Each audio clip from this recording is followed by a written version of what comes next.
अस्सलाम वालेकुम। शहराए दस्तूर से मैं हूं अब्दुल क़य्यूम सिद्दीकी और आप हैं AQS के साथ। मेरे साथ हैं जनाब नासिर इकबाल और जनाब मतीउल्लाह जान, सीनियर सहाफ़ी हैं, कोर्ट्स को कवर करते हैं। तो अब जो साल का इख्तिताम भी हो रहा है, तो इस साल में हमारी आला अदलिया यानी सुप्रीम कोर्ट ऑफ पाकिस्तान की क्या कारकर्दगी रही, यहाँ क्या क्या ऐसे मसाइल जो हैं वो सर उठाते रहे, कौन कौन से ऐसे मुकदमात थे जिनके फ़ैसले उनके क्या इम्पैक्ट्स हुए, और ऐसे कौन से मुकदमात हैं जो एक तवील अरसे से गुमशुदा हैं। जजेस अपॉइंटमेंट्स के ऊपर जो कुछ हुआ वो, और फिर दूसरी जो बात है वो ये कि पिछले 3 साल से फुल कोर्ट मीटिंग क्यों नहीं हो पा रही है। तो इन चीज़ों पे बात करते हैं। नासिर इकबाल साहब की 2 बड़ी अच्छी स्टोरीज़ आई। एक तो वो ये मामला है कि जो सिक्योरिटी इदारे हैं वो फेडरल गवर्नमेंट के अलावा किस तरह आइन के आर्टिकल 173 को बाईपास करते हुए बराह रास्त अराज़ी कैसे ले सकते हैं। बलूचिस्तान में जो है वो नेवी ने कुछ 10,000 एकड़ से ज़ायद अराज़ी का केस था, उसका फ़ैसला आया। वो उस पर नासिर साहब से पूछते हैं और फिर हम आगे बढ़ते हैं। नासिर साहब, पहले तो ये बताएं ना कि ये जो नेवल पाक बहरिया है, इसको बलूचिस्तान में अराज़ी का क्या किस्सा है और ये क्यों अदालत ने रोक दिया इसको?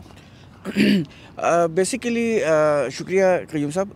ये हुआ ये था कि बलूचिस्तान में नेवल ने कुछ ज़मीन ली है, तकरीबन 10,000 स्क्वायर यार्ड से ज़्यादा है, ठीक है। और उन्होंने ज़ाहिर है जिस तरह पाकिस्तान में एक सिलसिला चल रहा है, तो सुप्रीम कोर्ट ने उसमें ऑब्जेक्शन ये उठाया है कि पाकिस्तान में क्या सिलसिला चल रहा है?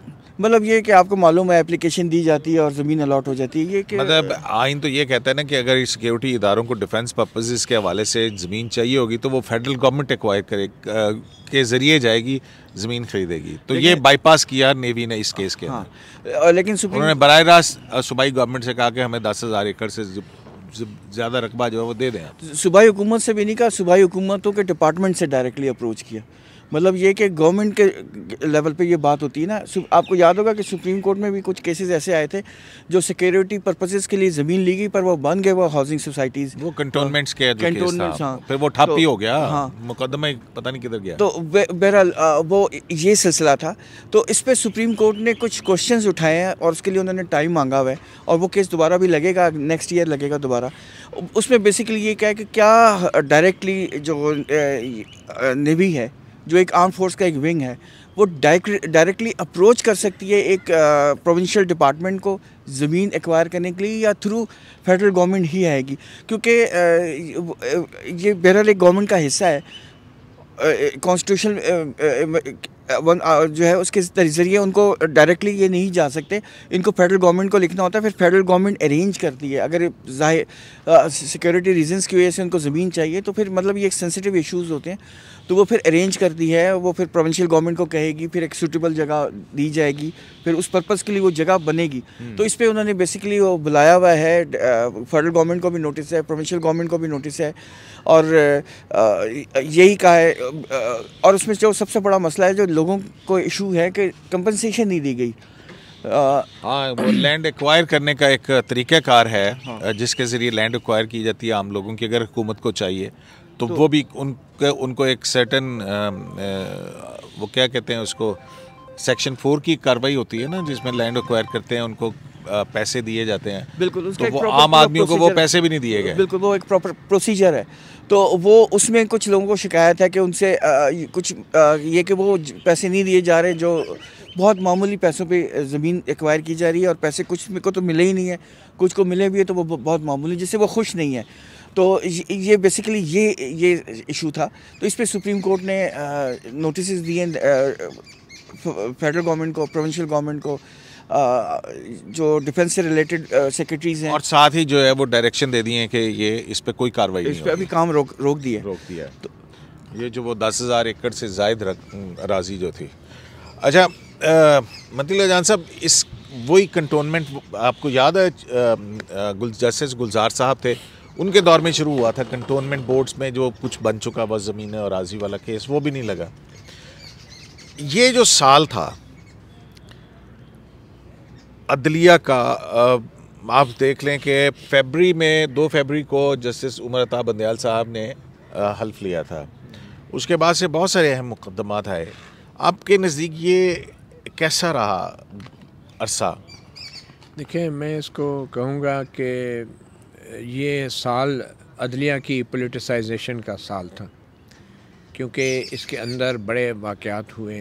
सबसे बड़ा वाक़या जो था वो कौमी असम्बली में अदम एतमाद की तहरीक का ना होना और फिर सुप्रीम कोर्ट की मुदाखलत के बाद उस तहरीक पर वोटिंग होना और इमरान ख़ान की हुकूमत का बदलना।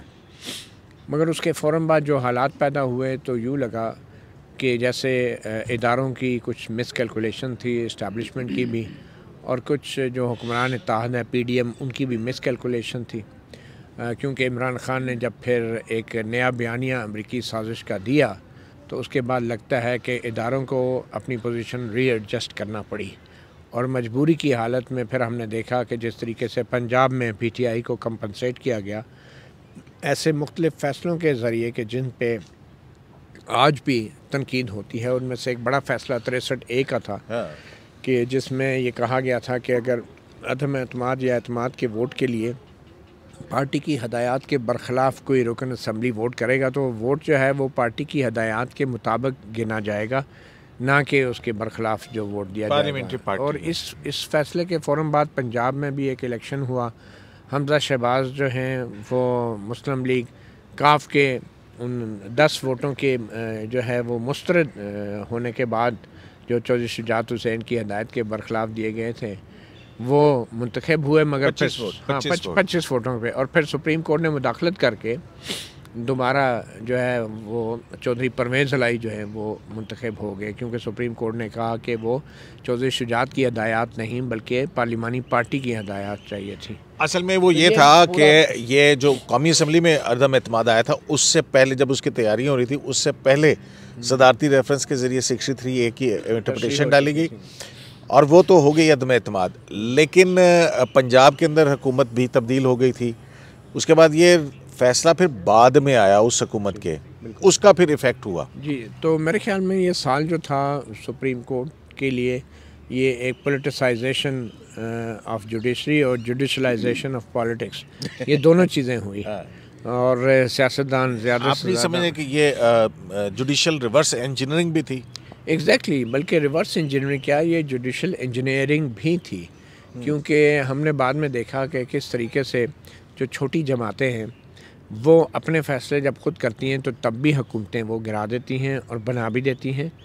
तो और उसमें 63A की जो तशरीह थी वो किसी तौर पे जिस मकसद के लिए की गई थी कि उसमें सियासी इस्तेहकाम हो, कोई ब्लैकमेल ना करे कोई रुकन पार्लियामेंट अपनी पार्टी को, वो मकसद फ़ौत हो गया। और ये मेरे ख्याल में जजेस ने ओवर रीच किया और बहुत ज़्यादा उसको स्ट्रेच करके वोट शुमार ना करने की तशरीह कर दी पार्टी के बरखिलाफ़, पॉलिसी के बरखिलाफ़ जो वोट थे, तो उसका नुकसान हुआ क्योंकि अदम इस्तेहकाम पैदा हुआ। और आज पंजाब में जो कुछ भी हो रहा है मैं समझता हूँ सुप्रीम कोर्ट के उन फैसलों की वजह से हो रहा है, और ये जितनी सियासी गैर यकीनी है इसमें सुप्रीम कोर्ट का और अदलिया का एक बहुत बड़ा किरदार है।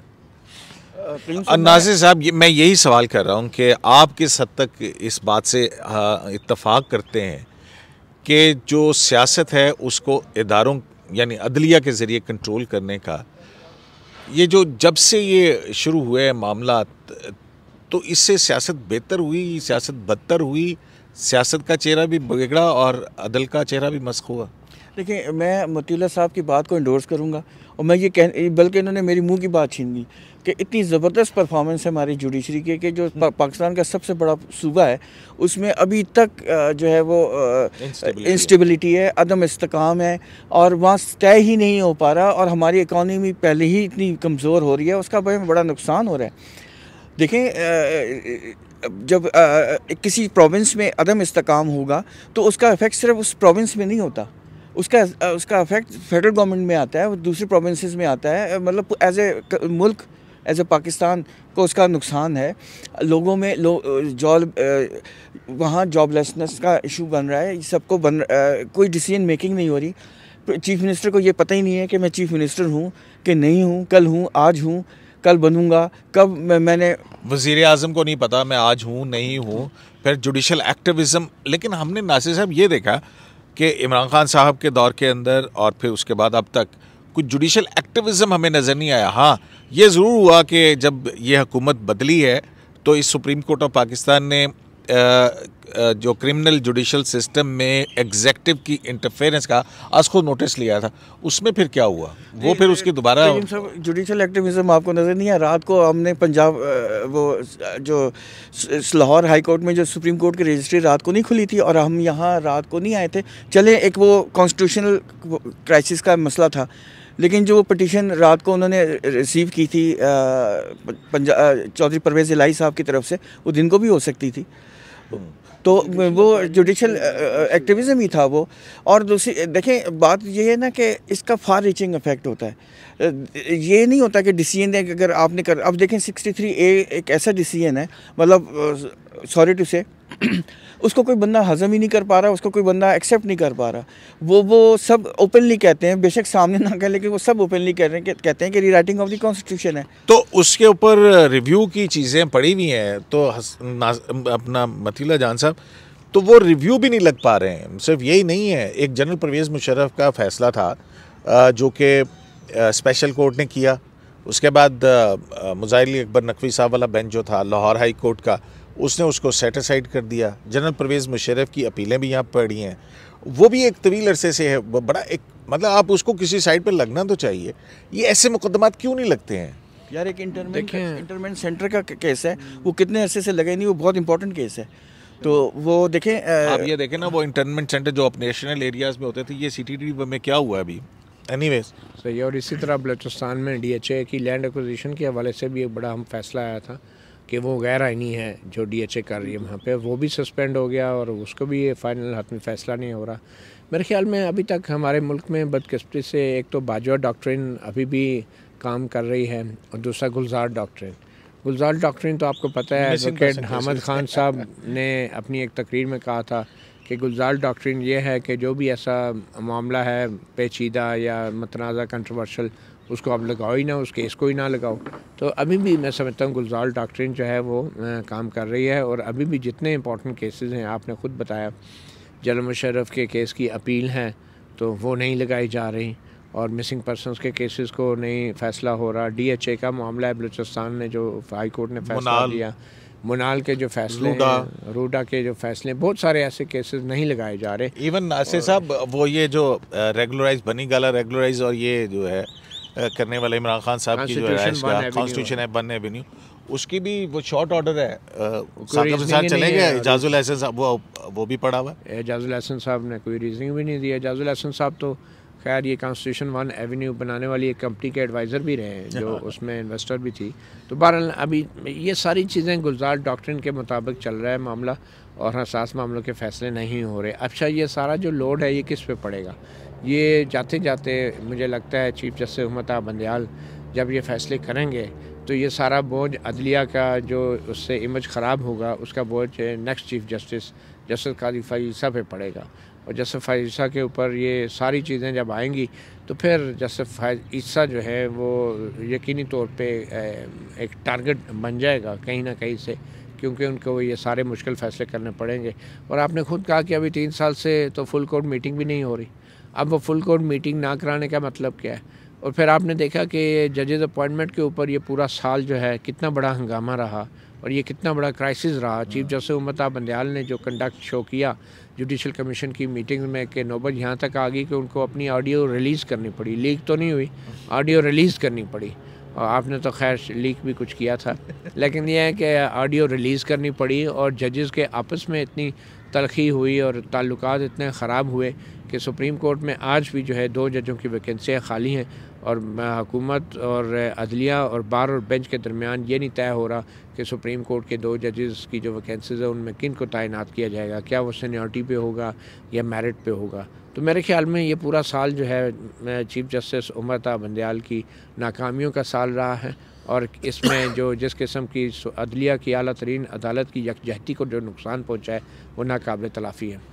अच्छा नासिर साहब, हमने ये अच्छा जो तनकीद आती है वो ये भी आती है कि जो वो 5 खाली असामियाँ थी जजेस की, उनमें से जो 3 पे अपॉइंटमेंट हुई वो भी एक्चुअली वो क्रिमिनल जुडिशल सिस्टम वाला आज खुद नोटिस और उसका इससे गहरा ताल्लुक़ है इन अपॉइंटमेंट्स का आपस के अंदर, कि जहाँ पे हुकूमत पहले तो जो है वो कहती है कि हाँ नहीं हम इसमें मेरिट पे हो, सीनियरिटी प्रिंसिपल पे हो, कॉम्पिटेंस भी देखी जाए, लेकिन फिर वफाकी वज़ीर जो हैं आपके दोस्त आज़म तारड़ साहब वो इस्तीफ़ा दे गए, लेकिन अपॉइंटमेंट के लिए हाँ कर गए।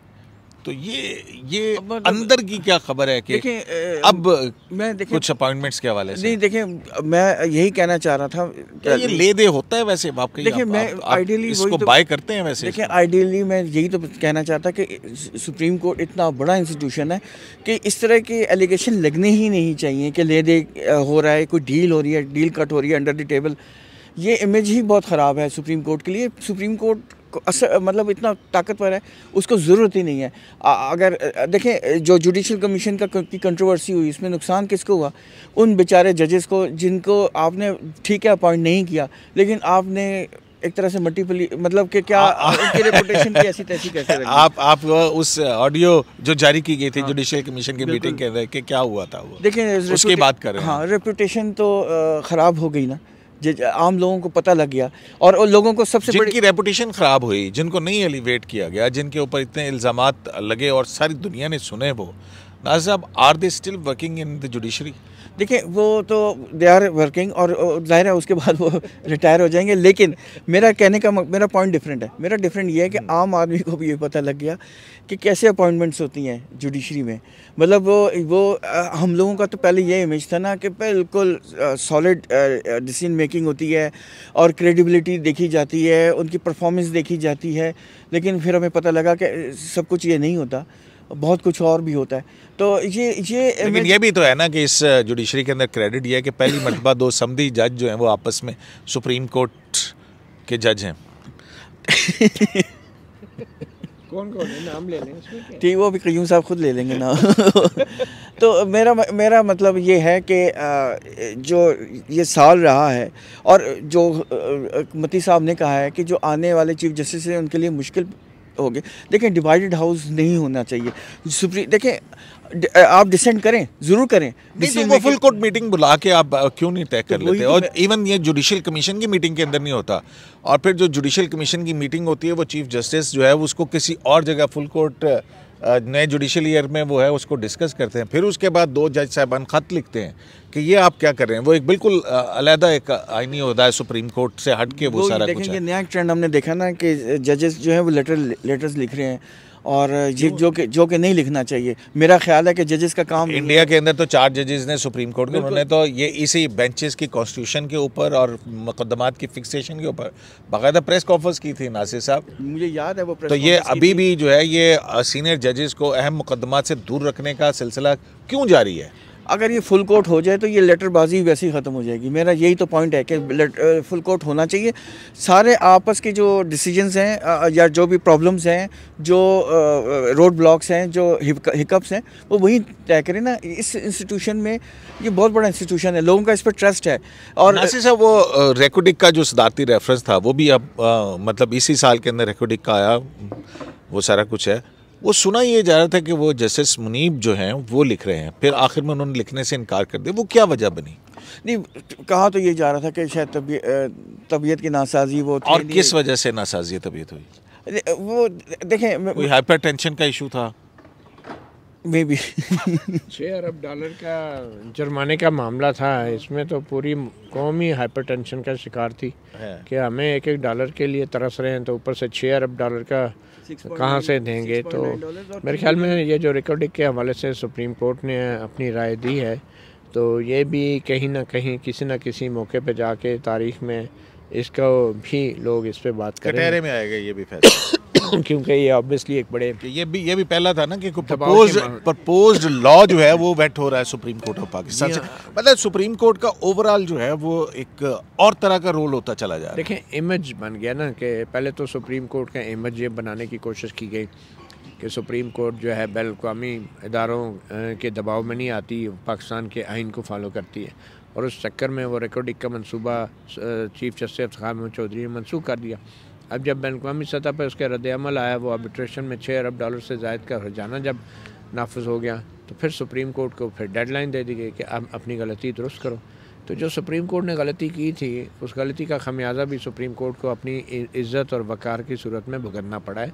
और 15 दिसंबर की डेडलाइन से पहले उन्होंने एग्जैक्टली वो राय दी जिस तरह के इंटरनेशनल इदारे चाह रहे थे। तो इसमें तासुर तो यही गया ना कि सुप्रीम कोर्ट ने दबाव में आके ये काम किया। और पहले भी जो सुप्रीम कोर्ट ने इफ्तिखार मोहम्मद चौधरी के दौर में फ़ैसला किया था, वो भी मखसूस लॉबी और मखसूस दबाव के तहत किया था। तो इसमें सुप्रीम कोर्ट तो इस्तेमाल होगी दोनों सूरतों में, और उसकी इज़्ज़त और वक़ार तो खाक में मिली, मैं समझता हूँ। तो इसलिए रिकॉर्डिंग का फ़ैसला भी जो है देर तक इसके हवाले से बात होती रहेगी।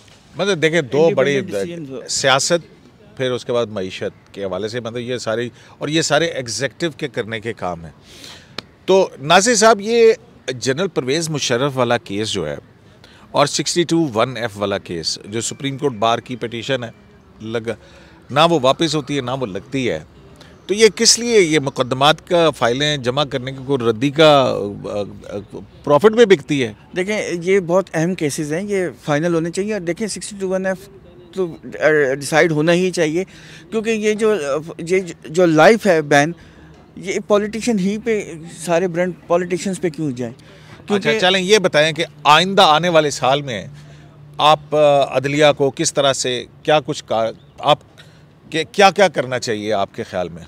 नहीं, देखें, हम तो सिर्फ होप ही कर सकते हैं ना। उम्मीद है हमें कि एक तो ये फुल कोर्ट लाजमी बुलाएंगे, और फुल कोर्ट बुलाएंगे, फुल कोर्ट से बहुत से मामला वैसे ही इनके हल हो जाएंगे। दूसरा, जो पेंडिंग केसेस हैं, इंपॉर्टेंट कॉन्स्टिट्यूशनल केसेस हैं, आम ऑर्डिनरी लिटिगेंट्स के केसेस भी ज़रूर लगाएं, लेकिन जो इंपॉर्टेंट केसेस हैं वो ख़त्म उसमें फुल कोर्ट बनाएं और हाँ, मतलब बिल्कुल वो डिफरेंट बेंचेस बना दें, 5-5 मेंबर के बेंच बना दें, और 1 बजे के बाद वो लगाएं और ख़त्म कर दें। ये अब मुझे उम्मीद है कि इंशाल्लाह नेक्स्ट ईयर केसेस की पेंडेंसी रिड्यूस होगी और काफ़ी हद तक कमी उसमें आएगी।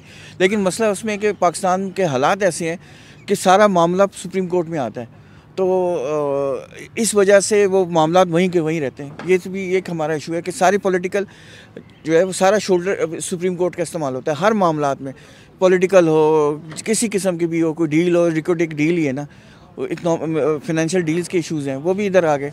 तो मेरा मतलब है हर चीज़ अगर सुप्रीम कोर्ट में ना आए तो ये अपना काम भी आराम से कर सके। हर चीज़ यहाँ आती है। पंजाब के कंट्रोवर्सी है, पंजाब में अदम इस्तेकाम है, वो भी इधर आ रही है। कोई डिसीजन होता है तो कोई ना कोई पार्टी जो एग्रीव पार्टी वो इधर पहुँच जाती है। नहीं, वो तो ठीक है, क्या करना चाहिए उस पर? अदालत करे क्या? मेरे ख्याल में अदालत को सबसे पहले जो इसने गलतियाँ की हैं उनको ठीक करे, और आने वाले साल में सबसे बड़ी गलती जो अदालत ने की जुडिशल इंजीनियरिंग की सूरत में पनामा केसेस में जिस तरीके से इन्होंने कंडक्ट किया, तो उसको दुरुस्त करने की ज़रूरत है। और ख़ास तौर पे जो ताहयात नायली वाली बातें हैं, सियासतदानों को जो ताहयात नायल किया गया, साबिक़ वज़ीर-ए-आज़म नवाज़ शरीफ को नायल किया गया, उस सारी सूरत हाल के अंदर जो बड़े बड़े किरदार थे, अगले साल में उन किरदारों का किसी न किसी सतह पे एहतसाब होना बहुत ज़रूरी है। क्योंकि पहले भी हमने इस तरह के घिनौने जो साजिशें रियासत के ख़िलाफ़, हुकूमतों के ख़िलाफ़ होती रही हैं, उसको हमने नज़रअंदाज किया। और अगले साल भी अगर हमने इसी तरह ये सब कुछ भूल गए तो फिर हमें ये कभी मालूम नहीं होगा कि हमारा मुल्क जो आज दिवालिया हो रहा है, या खुदा न खास्ता कल अगर हो जाता है तो उसका असल मुजरम कौन होगा। उसका असल मुजरम यकीनन शहबाज शरीफ के लेवल का बंदा तो हो नहीं सकता। जिस शख्स ने भी इस मुल्क को यहाँ इस नहज तक पहुँचाया है, उस शख्स का नाम है जनरल रिटायर्ड कमर जावेद बाजवा, और उसके बाद जनरल फैज़। मेरे ख्याल में पिछले 6 साल ये तो जुडिशरी ने तो एहतसाब नहीं करना ना, उनका तो एहतसाब आपकी जमहूरी हुकूमतों ने करना है। और इस वक्त आपके यहाँ जमहूरी हुकूमत है, वो क्यों इस बात से सरफ नज़र किए हुए? जमहूरी हुकूमत जो भी करे, लेकिन बतौर इंटेलिजेंस या बतौर सहाफ़ी हमने अपनी राय आवाम को ज़रूर बतानी है कि असल में मुजरम कौन है।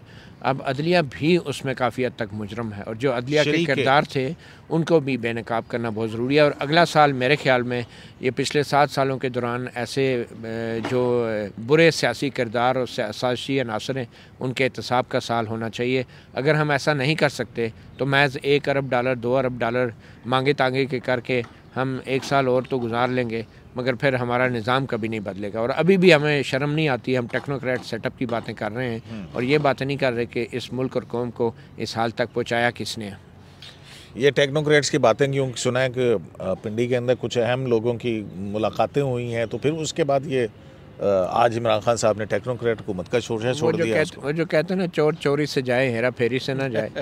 तो ये जो आज भी ये जो हालात चल रहे हैं, बहुत ही अफसोस की बात है कि हमारे सियासतदान जो हैं उसी अतार के जो है ना दुआ ले रहे हैं। अगर सियासतदान डिक्टेशन ना लें, किसी के इंस्ट्रक्शंस को फॉलो ना करें, यार उनके पास भी अपने अच्छे लोग हैं, बहुत अच्छे लोग हैं दोनों पार्टीज़ में, सब पॉलिटिकल पार्टीज़ के पास अच्छे लोग हैं, उनकी बात सुने, लोगों में जाएं, उनको रास्ता मिल जाएगा। चलें नासिर साहब, ये अगला सेगमेंट करेंगे कि पॉलिटिकल पार्टीज़ को मिल बैठ के क्या करना चाहिए, लेकिन एहतसाब बहुत ज़रूरी है। जो पिछले 6-7 साल में हुआ उसका एहतसाब होना बहुत ज़रूरी है। अपने आप को चलें, कम से कम गलतियां तो देखें ना कि हमने गलतियां क्या क्या की और इस गलतियों के ज़िम्मेदार कौन है, ये बहुत बड़ा सवाल है। और अब इसी मिसरे पे ख़त्म करते हैं।